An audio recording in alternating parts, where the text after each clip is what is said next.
nothing's free. I'm not complaining about the price. I'll badly pay it. But how is it that another place is doing it for less? A lot less. Actually free. Let me try to print it. To get our family records.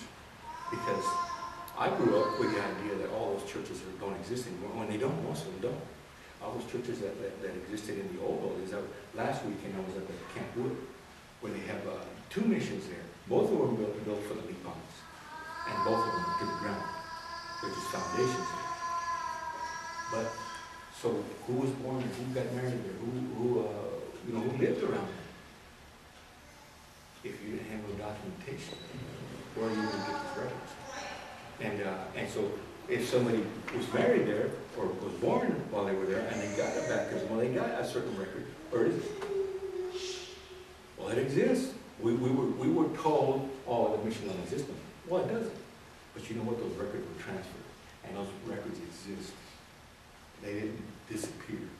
There's some records that obviously were lost or burned or damaged, but most records exist. You just have to be persistent.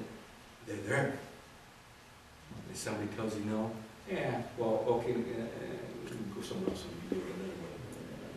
But every record that I've ever looked for, I found. And most of them, my family told me they didn't exist. Those missions are gone. They are gone. They're on the side of the border there in Mexico, by Zaragoza, and over by Santa Rosa, by Musquis, and Remolino, and all those around. Those are all churches. They don't exist anymore. Missions. But those records were transferred. And they're very good records. Some of them are in Latin. They're very hard to read. But I learned how to read Latin. I will not accept I don't know how to read as an excuse. I will learn it. And so I was able to do it. And some of them are very hard to read. Because these are the lighter ones, but some of them are pretty dark and hard to read. But if you enhance them, and a lot of them are real difficult to read, but you can read them. After you learn how to read those records, you're better at it. Because I went through thousands and thousands of them before we get the right one. My mom's name is Altagracia Gonzales. So I go, well, how many of them are there? It can't be that many. I don't know. I've never known any other Altagracia until I went and started research. Millions of them are. You got to be kidding me. And they're everywhere. But but not all of them were born on my mom's birthday, or where she was born. And so you eliminate all those other ones by doing all that, and then you're still going to get 5 or 6 or 10 or however many you get eliminated. But how many of those have a sister named Amini? Mm-hmm. How many of them have a father named this or a mother named that? So you add information to you start getting the information that you need. So this stuff is pretty methodical, and then you can just do it. But you got to start. Our most difficult problem of getting these records is us. We don't go over it all the time. Oh, something came up. Oh, I got company. There's always something. That's my excuse. And so I started going. I got some time. I could watch a football game, or I could watch it. I love football. But you know what? I'm going. Boom, I went. Oh, they're closed. Oh, is there another one that's open? So I'm not going to waste the trip. So we'll find another one that's open. Go there and have information with you already, at least about what birthday you're looking for, or who was married, who, when, and where. And so you start with your parents and you work methodically down. So here's my parents. So you go to the family tree here. My parents, Francisco Gonzales, they had parents, and you just keep going.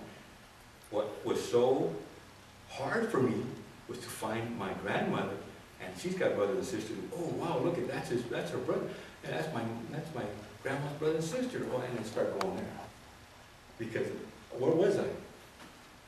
And so you lose track of where you were. So you got to keep focused. So what I did was when I found, oh look at that's my grandmother's sister and brother and cousins, whatever. Print those out for a nickel. Are you kidding me? It's gonna break me. So for even 20 cents, 50 cents, who cares? I have it. Because once you go on, and you come back, where was I? Where did I get that record? You'll never find it. I can't find those things. So you have it there with you. So you end up with a lot of paperwork, so you have to take a briefcase with you because you do have a lot of stuff. And keep my family together with my father and my mother's side separate because it is too much, especially the further back you go. Very difficult. In some families, like my mom's family, it was easy to document the Lipan because they were listed on the peace treaties. Their names are on there. 4 peace treaties. Their names are on there. For the Texas Rangers, they were scouts for the Texas Rangers. My grandmother's grandfather, Castro, was actually commissioned as the general of the Texas Rangers by Sam Houston. But they won't give you those records on it. You really have to push the right buttons because that's how Canadian views. Well, here in when was it, September? They were invited to Fort Clark, not Fort Clark, but Brackenville, to go join the Seminole soldiers, the Buffalo soldiers, in a conference there for 3 or 4 days. So what? Several of us went over. And you find out because they're related to us. They're our family. And as we found out later, and the more you talk about these things, and they research their history way, thousands of years. It's amazing. But then you find out the truth. How many, everybody knows the Buffalo soldiers and their reputation hunting Indians. How many Apaches did they capture? In all the years, 50 years of being Buffalo soldiers, 2. And they got that kind of reputation? And there's nothing to put them down, it's to pick them up. Because would you hunt your family? Heck no. You take a soldier, I went there, oh shoot, that's our family, I went this way. Instead of, we lost them. So, we showed them how we were made. These family trees, you go through, you are family. Before you were Buffalo soldiers, you lived with us up here on the other side of the border. Because you had been run off from Florida, and here, and from Mexico, and all the different places. And some of their family is blood related to our family. So, would you hunt your family? No. So I can tell them that. And so, Mandy, who was just here, she's from Brackenville. I just sent her pictures last week, and I was at Camp Wood. Actually, Brackenville. Of family members buried in the Seminole Soldiers cemetery. Because they're not buried in town. Will be allowed to be buried in town. I'm going to let Mandy talk a little bit and give me a break. Me? Yeah. You're doing such a good job. We were just talking about you in Brackenville and the Seminole Soldiers and the ties. There's a lot that we have ties together. But we were at that Fort Clark, we were talking about here to do this presentation, we set teepees up, and we have quite a bit of our family, Comanches, Apaches, and a lot of Indians are here from Texas that go there. And for the first time, I think, we were pretty close. I don't know if there were more of us, but they were pretty close. There were more of us than there were soldiers at Fort Clark during a cavalry function. So it was nice to see that our families have at least come up, woken up, and started asking those questions. Hey, is it, what is this? And so you can get some of these answers. But we were there, Mandy shows up. What's going on here? And so we started making a connection, and well, we related. It's just amazing how, because she was there to research her family, doing what we all have been lacking, actually, because of all those things we've discussed over time, as to where do you find this stuff out, and how are you going to get it? It's difficult sometimes. And we're talking about the Texas Rangers up there in Waco. We went up to the library, and they'll open up their whole history center there for you. And we have our own file cabinet full of just our family. Wow, this is amazing. How did I miss this? But they're there. And, but anyway, Mandy's, Mandy, I need to go to the rest of the anyway. You can talk here just a little bit. Okay. And maybe get a little closer for you here. Actually,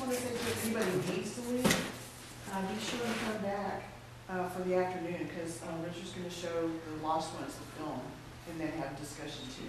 What time is that? Starts at 2. Yeah, and that's the video made by Dickinson University in Carlile, Pennsylvania. Well, a lot of ties with Jacqueline Fear-Segal, the researchers from London. She's also on the video, and as we are too. It was good that they finally started including us. Mandy? Yeah.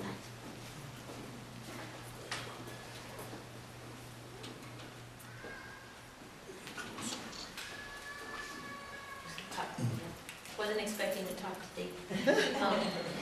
But this is my family history from Brackettville, and I was fortunate enough to, when I was looking up, we always knew that we were Apache, we just didn't know the exact band or clan or tribe, if you want to call it.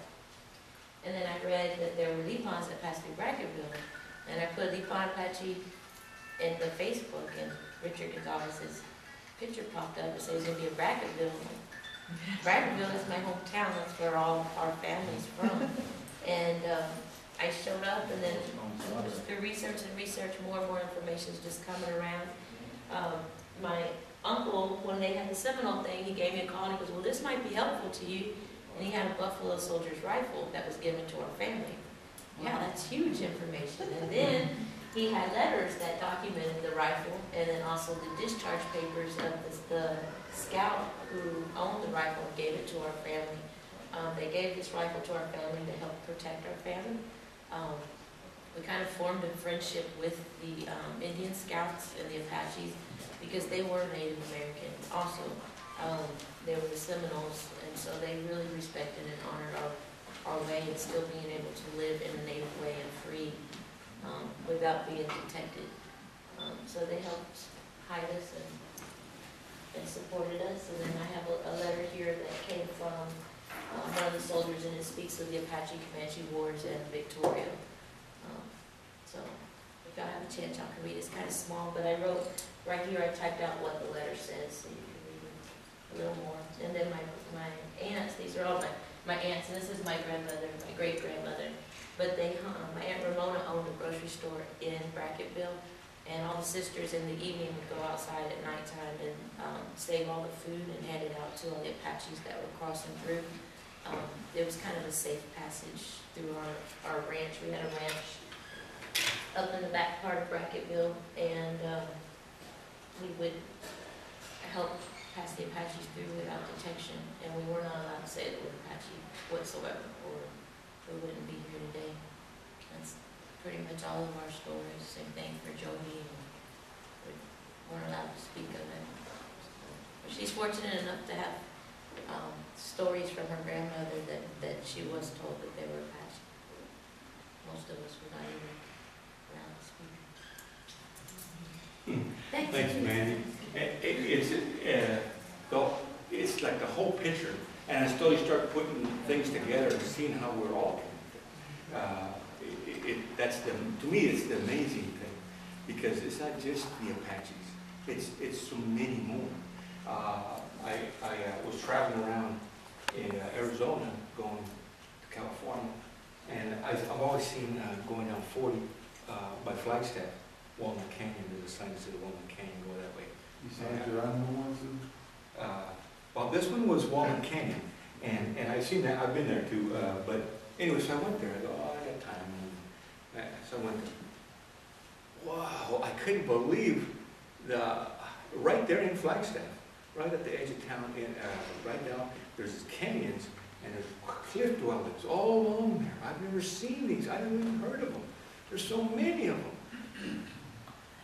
And the National Forest Service, post signs, they Hopi live here, Apache live here, all these different Indians migrating through here and then settlers came here, and so a lot of things that were artifacts that were found there by these settlers were either taken by their families, or some of them were donated back to the museum that they have. Well, I think this has got to be the first time. Maybe there's been others, but this was one of the first times that made an impression on me, that local Indians were encouraged to write their own landmarks. So they put theirs next to it. And I go, wow, they didn't disrespect anybody. what they put down in one of them that stuck in my mind was because of all these Indian tribes that they used these cliff dwellings here, and there were many more migrating type Indians, semi-nomadic, however you want to describe them. And it said, migration is not abandonment. So they would leave things there, not only for themselves, but for other people who came here to say, you know what, they were hungry, go ahead and eat this food here. But you know what, leave some for the next one. And that's how they managed this Walnut Canyon for thousands of years.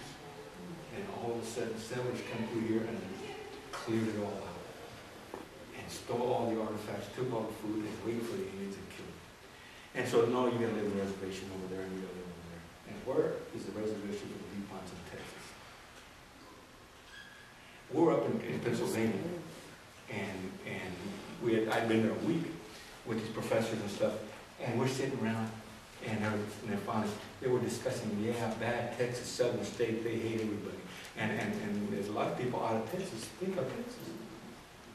And that's not right, that they didn't leave land for Apaches and Comanches or Zulu. I said, can you tell me how much land is in Pennsylvania? You're pointing to Texas, but how about Pennsylvania? Quiet. None.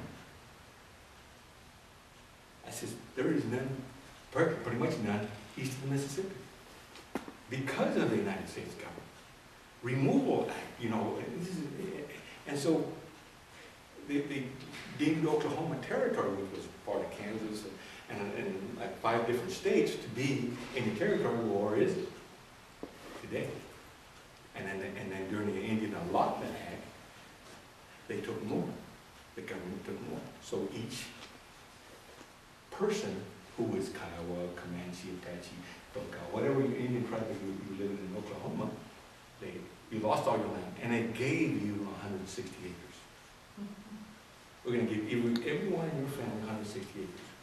Well, this lady that I talked to you about in Mescalero that came and told me about where's this, she lost her land when she was just a little girl because her parents had been killed in an auto accident.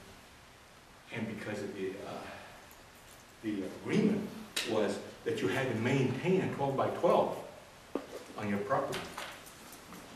And because she went to live with her aunt, because her parents had been killed, well, she abandoned it. So they took it, sold it. And it took her 62 years to get it back, 2 years before she died, to get it back.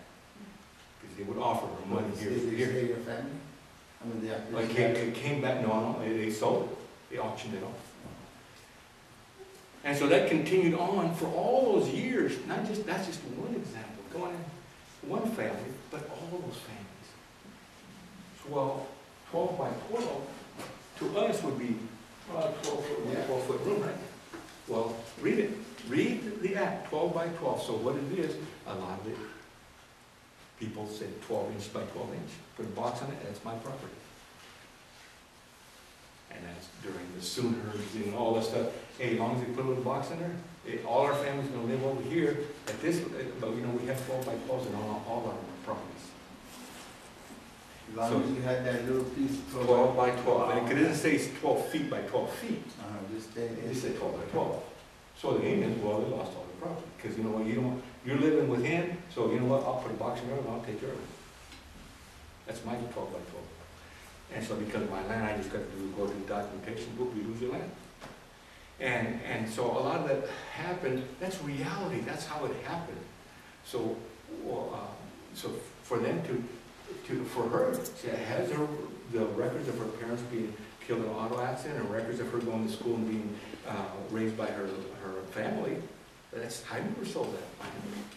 Why would you take in my land? It's mine. And you gave it to me. Well, you didn't maintain a 12 by 12. So by law, they could take it. So they could.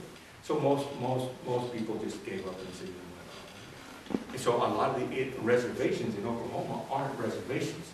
They are allotments. They're 160-acre allotments. And they're like a checkerboard all throughout Oklahoma. But so they're in a... No. They're not there. So why do they call it a reservation? Well, that's what they call them, but they're not. Because in a lot of other lands or states, they are reservations. So it's For not instance, like, here in it's not Texas. like Pine Ridge where they have the. Reservation. Reservation. And that was taken from them. That's why, and the federal government or they ruled that a lot of this Pine Ridge Reservation was stolen from them, you know, for the Black Hills and stuff like that, and they offered, I don't know how many billions or trillions of dollars, and they refused to take money. Our land was not for sale. And so, and then money still sits there. But you go to a lot of different places like California, Arizona, and New Mexico, where there is a lot of other reservations, or even here in Texas where the Kickapoos were in 1984 finally recognized as federal, by the federal government, and also the T-Woods and Alabama Bushais over here in East Texas. So those are the only three official tribes? In Texas, and they're not from Texas. Where is that? No, Texas. They're not from Those Texas. are the only recognized, officially recognized tribes, Native American. Well, but you see all this underlying thing is that, for instance, here, 2 years ago, the state attorney general raided the Alabama Bushais and the T-Woods and closed their casinos down because they said they were state recognized Indian tribes before they were federally recognized Indian tribes. Therefore, the state said they couldn't have gaming. So the Kickapoo refused to be. They're finally doing economic development for themselves. Yeah. And With the money, the little money that they gave them, because you figure, yeah, it sounds a lot to one. I mean, somebody gave me $100 million, ooh, I'm rich. But you give it to 2,000 people, it really wheels down. And then once it's gone, it's gone. You ain't get it anymore. And whereas, to me, these are sovereign nations. So the state of Texas made it a sovereign nation. And the United States government just stood by and watched. They didn't do nothing. Nothing. They didn't do anything to Kickapoos, notice, because the Kickapoos refused to be recognized by the state of Texas. They will not be accepted by the state of Texas.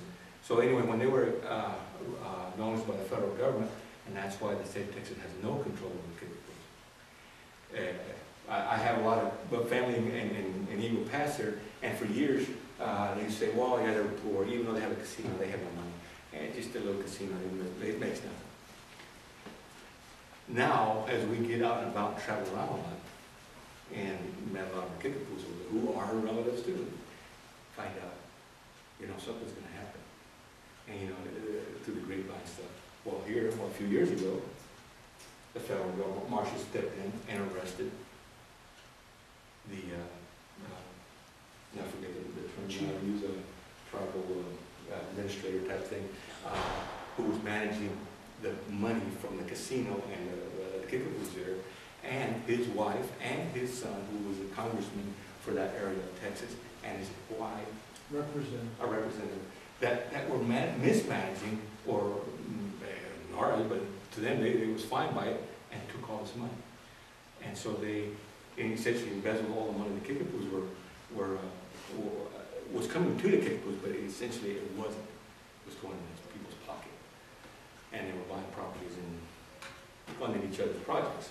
But, and it all started over an accident.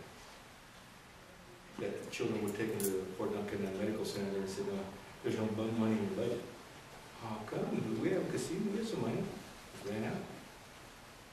And so the investigation was started, not by the Maverick County, not by the state of Texas, but by the federal marshals. Because these people were all connected here. No, don't leave it alone because we're all tied in with this whole scheme. And so this political stuff gets really, really involved. It's a mess, but it exists. And in California, I know there's like something like 60 casinos in California and up and down the state. And even then, within they won't try to have issues and problems. And so people look at it and see the Indians can't manage their money.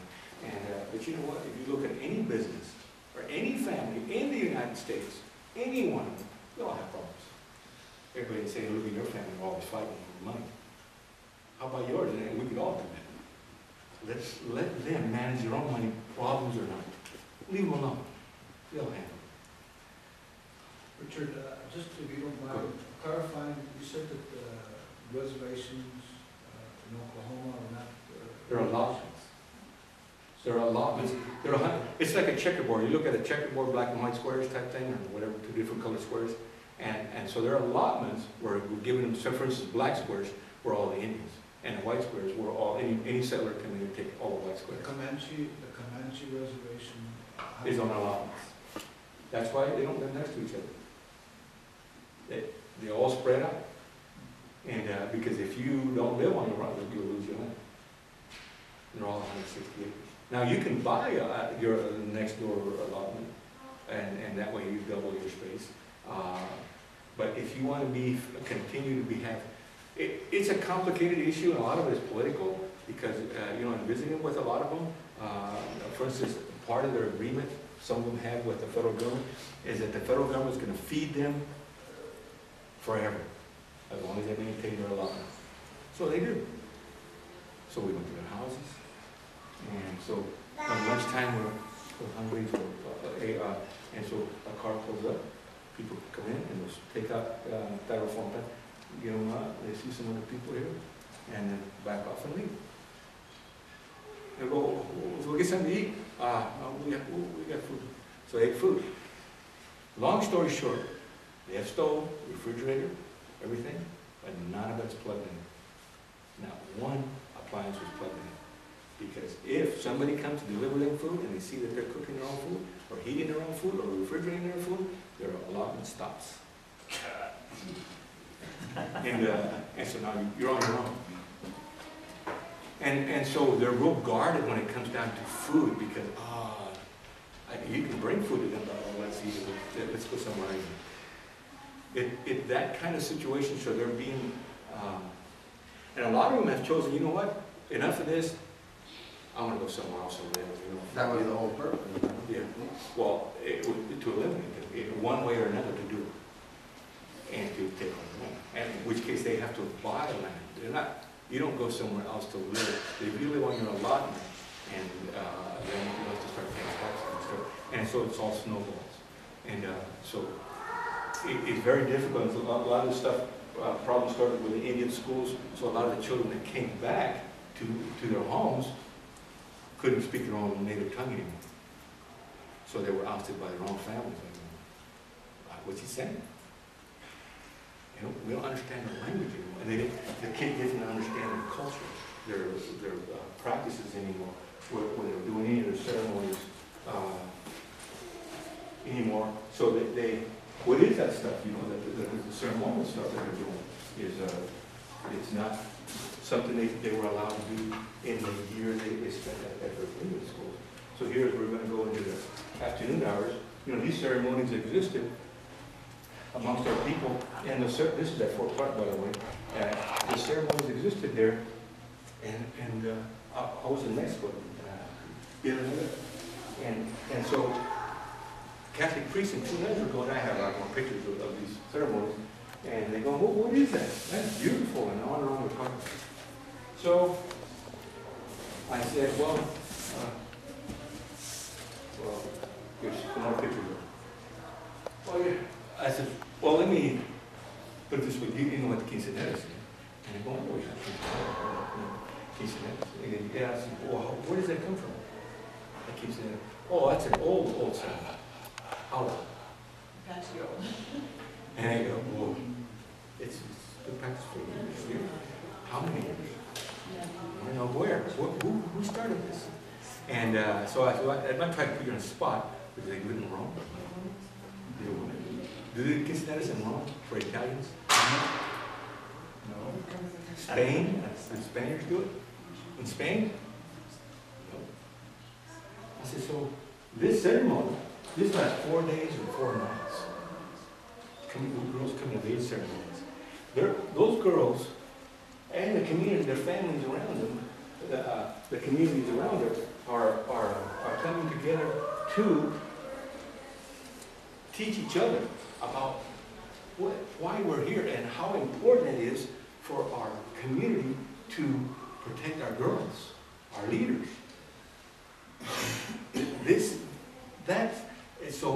It's done day and night for that period, to educate each other, not just the girls. Yeah, we need to educate them. That's why a lot of them have these longer fringes, real long things hanging from them. And that's as far as you're going to get from their mother or sponsor for 4 days. That's it. You ain't going further than that. Because you have to stay here. And you have to maintain a tone of seriousness because this is about you. It's not just about you, it's about all of us. So that first day in Texas where it's warm here and we're doing this and a thing, and you can't see the whole thing, but there's some of it's a fire going on, and it's hot. And it's hot because we're cold and burning up in Texas even though we appreciate being hot, but not that hot. And so and we're dancing and singing and it's going on. So it's hot. Well, the second day, well, you know what, we're halfway almost.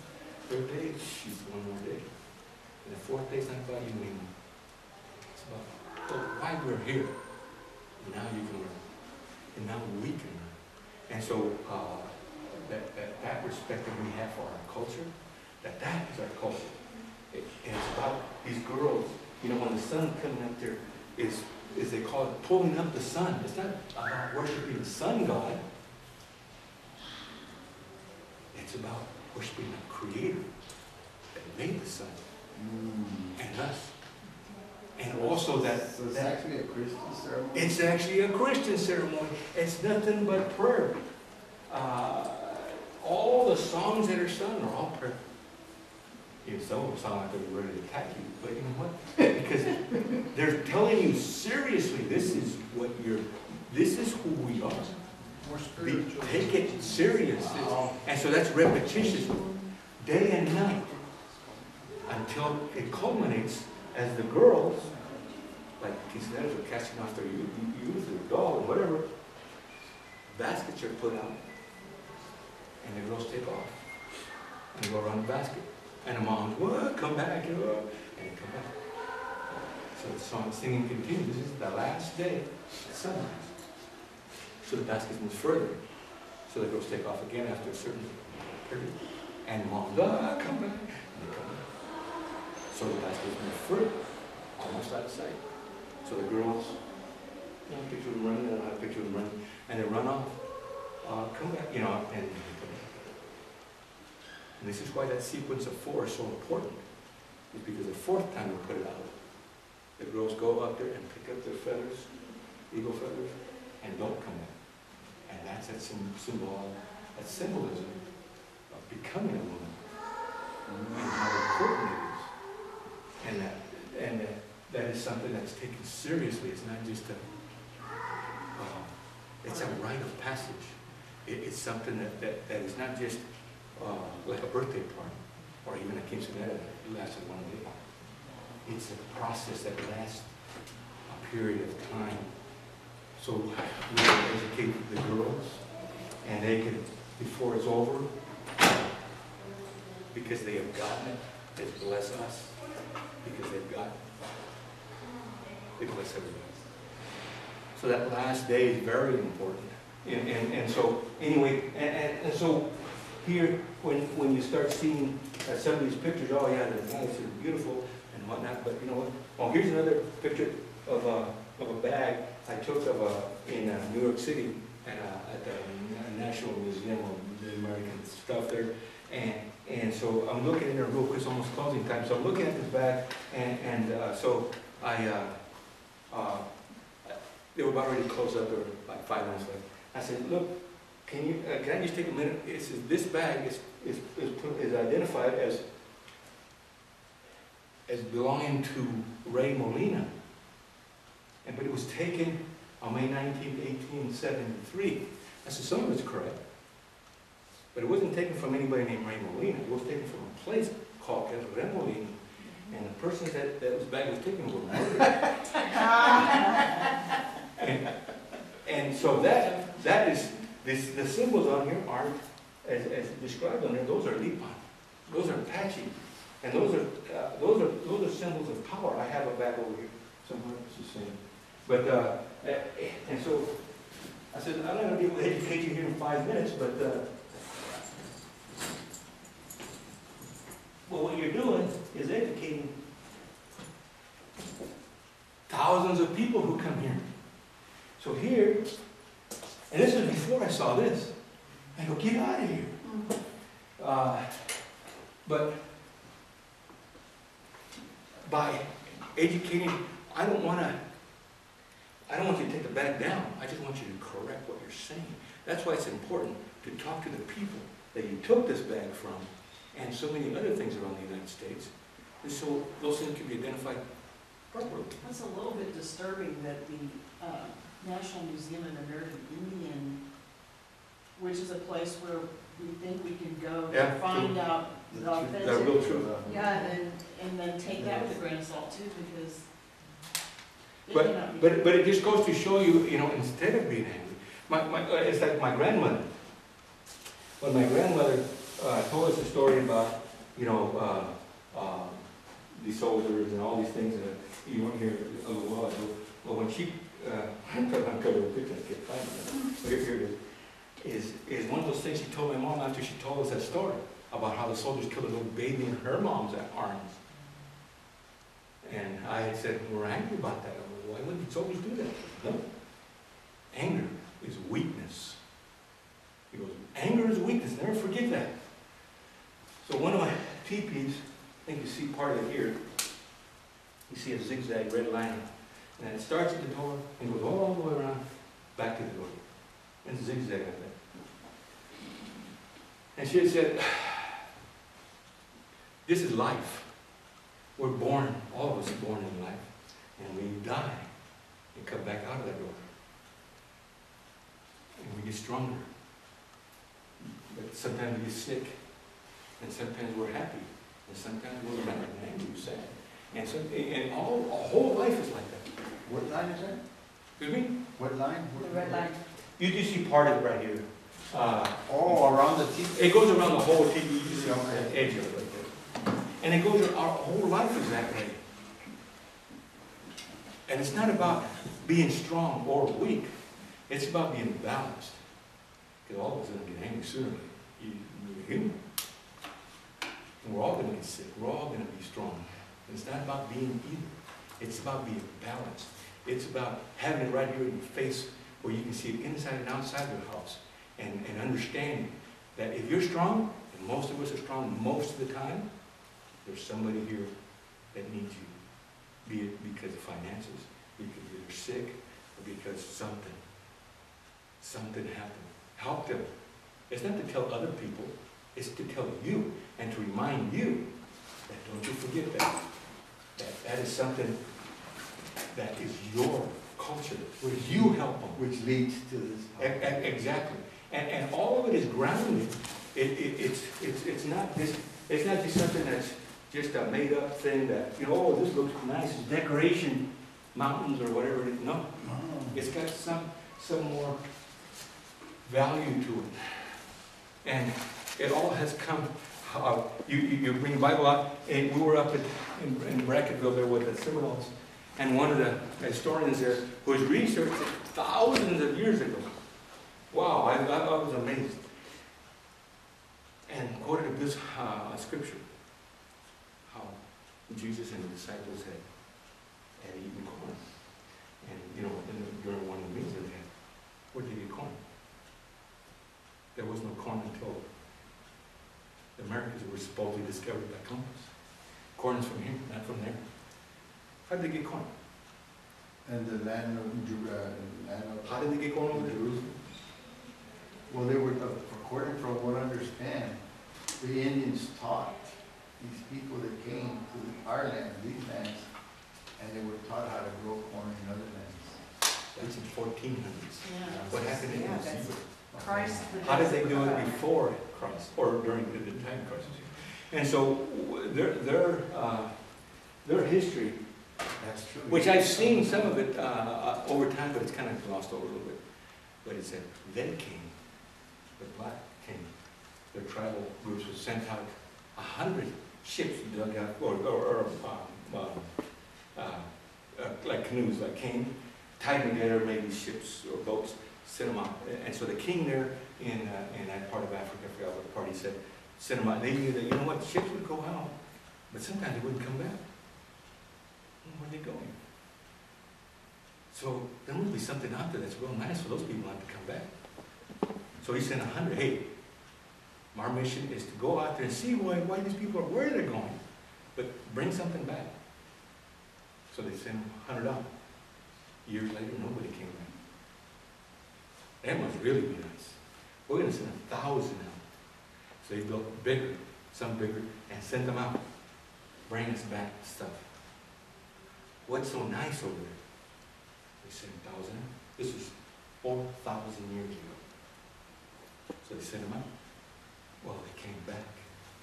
They found the currents, and they talked about the currents, the way the ocean's currents pulled through the islands there around Puerto Rico and Cuba, and so that there was like suction, during the tides. It's amazing when you're just relying on just the wind, or just sitting out on the water and relying on currents. Well, the current flows back and then back, south again. It's a big current like this. So they went over there. They got corn. They brought it back. Wow, what is this? And they, hey, it's good. Make it certain that it tastes good. So they, during those years, maintained trade relations along the Mediterranean all the way to Jerusalem. And so they had traded with them for stuff that they had there and brought it back. And some went that way. Some of these statues that are made along the Yucatan over here and are not natives. They're blacks. How did they get there? Well, this explains that. The age of those things and when they were made is that route that they used to take. And some of them are Asian along the opposite side of South America, Chile. That those Asian countries actually operate the same way with the currents, with boats. And there's boats carved into those mountainsides and hillsides over there that represent the same boats that they have used in most of that time period, same way with Africa. But it's amazing that connection and how they migrated over to Florida, because that was that same climate that they had in Africa. And so they stayed there. So the Indians are even called them. I forgot the name. It sounds something like that. The red ones or something like that. Or I think the Africans called them the red ones or something like that, because they had intermarried with the indigenous people here in the Americas. And so some of them, when the slave industry started in Florida, in the South there, had left back because they had that connection with Mexico and all the way down to Yucatan. And so they migrated back in there and became orphans. Of course, this is our recent history here in the United States. But it's amazing how that long, long history is just written about. I was sitting in a class, that veterans class I told you about in California, and this is a place where, not everybody, there's always a few racist people around, and it's okay to appreciate it. And there's one guy who was oh, this guy's a hero in World War II, but he always had something to say about the Indian or anybody. But I learned from him, because one time he had said the story about World War II in the Pacific. It was unbelievable. Everybody's going in awe, like, because there was another guy who was there at the same battle. So I saw he was in the Navy, and the other guy was in the Air Force.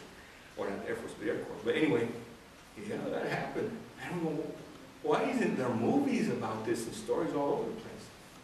It was quiet for a while. And the guy says, you know what he had learned a long time ago, young guy? He said, history is only history if somebody writes about it. Because once everybody, no matter what happened in the course of history, and once everybody that was there that happened, whatever happened in the course of history, and everybody that was there to witness it dies, it never happened in the realm of history. But if one person took a picture or wrote about it, now it's history. I'm thinking, and this is before I'm starting to write my family's history. I need to work here, because who's going to write ours? Who will write ours? And so we're all looking at, I'm not a good writer, we all do that. Well, who then? And I had two or relatives, young girls, here at the end of the school year saying, wow, they were nervous because they had to do a presentation for school for extra credit. And so, what are you going to ask us this? They might ask us that. And what you say. And then I saw that nervousness and what's going on? Oh, we have to do an oral presentation. It's on our family history. And so, you know, we better get it right. And so, well, it's good. And so they were going to do that. I said, listen, let me tell you something, what happened to me when I was older than that. But I was a policeman. I had been a policeman for maybe a year and a half. Well, I made this drug arrest. And so when you're young, you think you're going to save the world. And you know everything until they're going to put you on the stand. And the district attorney and the public defender said they were questioning my expertise. So they were going to question me along the lines of being an expert witness on drug cases. I go, oh no, I should have paid attention, and what are the names of all these things? And oh my God. And so I had recess. So during recess, the judge asked the deputy, call me back and change the slug in. So I go there sitting here on the phone and hand out. He said, I noticed you a little nervous. Yeah, a little bit, and a lot really. And he says, you know what the court's definition is of an expert witness? Of course, I didn't know that either. And so he says, an expert witness is somebody who knows more than the common person. Do you know more? Then you pull somebody off the street about what drugs look like and what they're used for, those basic things. Well, yeah, they were an expert. We want a chemist, we'll call a chemist. Or a doctor, we'll call a doctor. Well, so, oh, okay, I can do this. They put me on the stand, and